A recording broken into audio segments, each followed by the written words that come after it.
Hi అండి. ఇవాళ బంగాళదుంప పుల్లికారం పెట్టి కూర అండి నేర్చుకుందాము.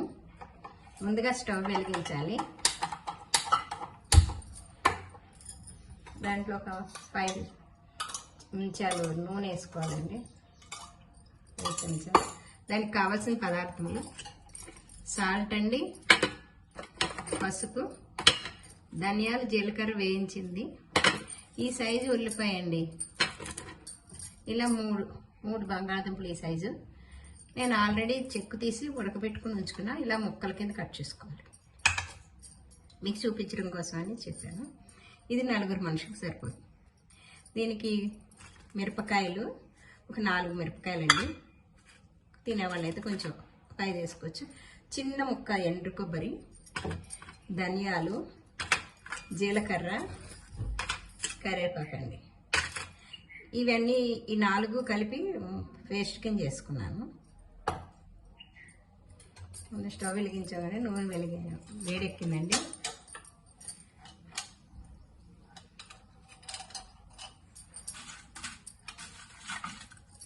దీంట్లో కొంచెం శనగపప్పు అండి, 1 స్పూన్ శనగపప్పు, 1 స్పూన్ మినపప్పు, పసుపు కొంచెం వేసుకోవాలండి. ఫస్ట్ వేసుకోవాలి కొంచెం, ఒక 1 స్పూన్. తర్వాత అది వేగాక అప్పుడు ఆవాలు వేయాలి.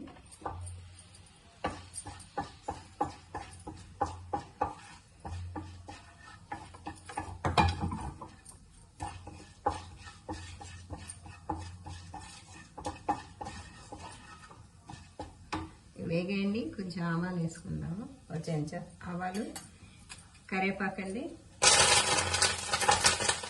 చిక్కబెట్టుకుంటాను. ఈ ముందుగా మనం తయారు చేసుకున్న పచ్చి ఉల్లిపాయ, జీలకర్ర, ఎండుమిర్చి, ధనియాలు చెప్పాను కదండి, ఆ పేస్ట్ వేసేసుకొని అది పచ్చిమిర్చి కాబట్టి కొంచెం వేయించుకోవాలి.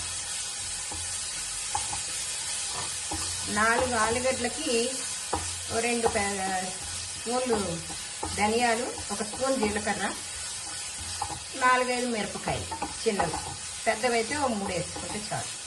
మిక్సీ చేసేసుకోవాలండి. ఈ పోపు వేయించినాక ఇది కొంచెం ఈ పేస్ట్ వేసి ఒక్కసారి ఇట్లా అనేస్తే ఆ పచ్చివాసన పోతుంది. ఈ నెక్స్ట్ ఆలుగడ్డ ముక్కలు ఉడకబెట్టి కోసుకున్న ముక్కలే.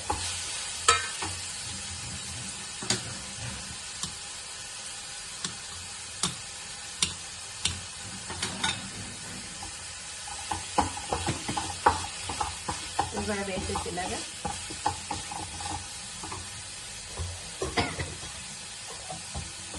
కాస్త ముందు కొంచెం నీళ్ళండి, ఆ మిక్సీ చేసిన నీళ్ళు లేకపోతే కొంచెం వేడి దీంట్లో వేసేసుకో. ఒక 1/2 గ్లాసు అంటే ఫ్లేవర్ అంటుకోవడానికి 1/2 గ్లాస్ పోసుకోవాలండి.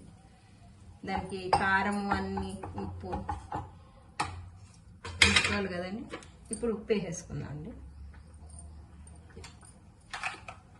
తగినంత ఉప్పు అండి. నేను ఇందాక ఉడకబెట్టేటప్పుడు కొంచెం వేసాను, అందుకనే వేసాను. అంతే అండి. ఇది దగ్గర అయినాక దీనికి వేసుకోవటం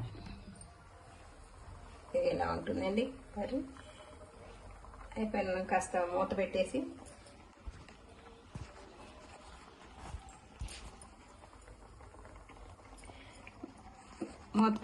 కొత్తిమీర జల్లుకుని వేడివేడి అన్నంలో ఉల్లికారం పెట్టిన కూర తింటే సూపర్ ఉంటుంది.